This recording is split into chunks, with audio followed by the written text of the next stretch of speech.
अवधूत चिंतन श्री गुरुदेव दत्त. श्री स्वामी समर्थ.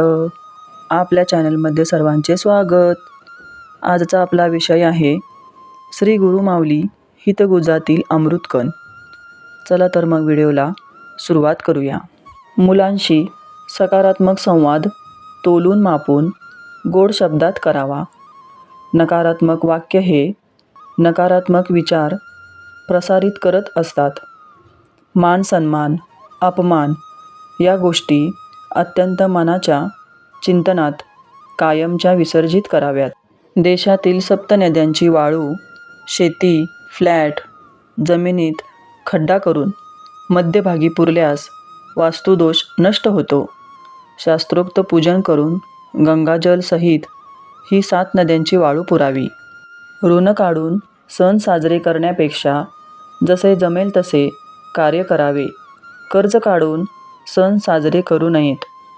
24 तत्वदेवता, 10 महाविद्या यंत्रस्वरूपात श्री अष्टमहाशक्तीपीठ म्हणजे त्र्यंबकेश्वर येथील गुरुपीठात स्थापित आहेत. म्हणून या वास्तूत केलेली कोणतीही सेवा त्वरित फलद्रूप होतेच होते. अनुभव घेऊन बघा. कर्जबाजारीपणा दूर होण्यास प्रभावी उपाय अर्थात श्रीयंत्रपूजन. प्रतिपौर्णिमा घरच्या घरी सत्यनारायण पूजन करावे. उपासक, अभ्यासक, प्रसारक या मार्गाने केल्यास अध्यात्म सोपे होईल. जन्मोजन्मी दिव्याने दिवा लावण्याची संधी स्वामींनी सर्वांना प्रदान करावी. हा आशीर्वाद श्री गुरुपौर्णिमेला मागावा. श्री स्वामी चरित्राचे केवळ वाचन करायचे म्हणून करू नये, तर त्याचा भावार्थ समजून ग्रंथाचे वाचन करायला हवे. ऋणातून ऋणमुक्त होण्यासाठी पंचमहायज्ञ दररोज केल्यास आपल्या कुटुंबाला एक वेगळी ऊर्जा, वेगळे स्वास्थ्य मिळत असते. ज्याला कोणी वाली नाही त्याच्यापर्यंत पोचून त्याच्याशी मदत करणे हा संस्कार स्वामींनी आपल्याला दिला आहे.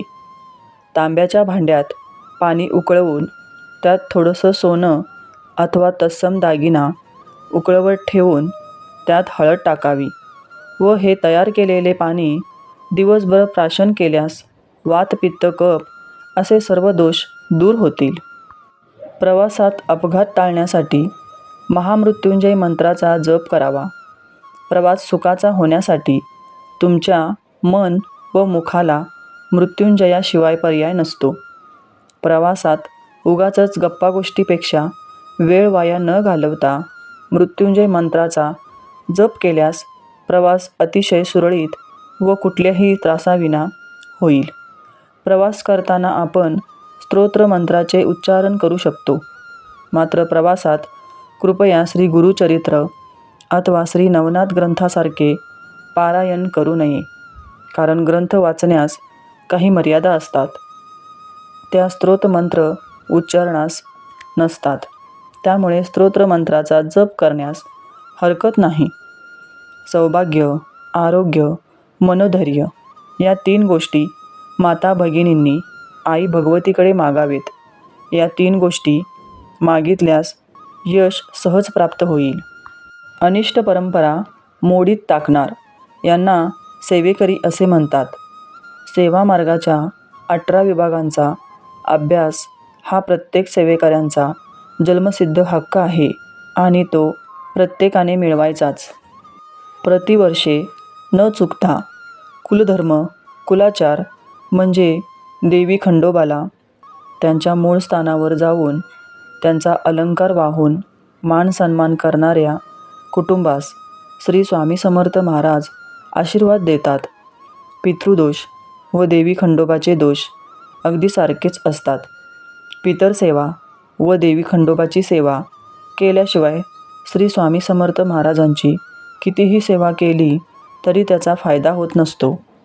केंद्र कमी असतील तर चालतील, पण मनाची केंद्र प्रथम उभारा.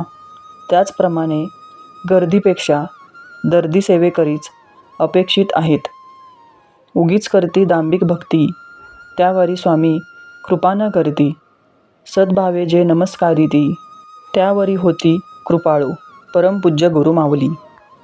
ज्या घरामध्ये मुलाचं आणि वडिलांचं पटत नसेल त्यांनी घरामध्ये प्रत्येक रविवारी जर मल्हारी सप्तशती या पवित्र ग्रंथाचं पठण केलं तर मुलाचं आणि वडिलांचं एक विचार होतील आणि घराची प्रगतीकडे वाटचाल सुरू होईल. लाखो लोकांना अनुभव आलेले आहेत आणि येत राहणार. तुम्ही कितीही देवदेव केलंत पण तुमच्याजवळ जर शहाणपण नसेल, ज्ञान नसेल तर तुम्हाला ब्रह्मदेवसुद्धा सुखी करू शकत नाही.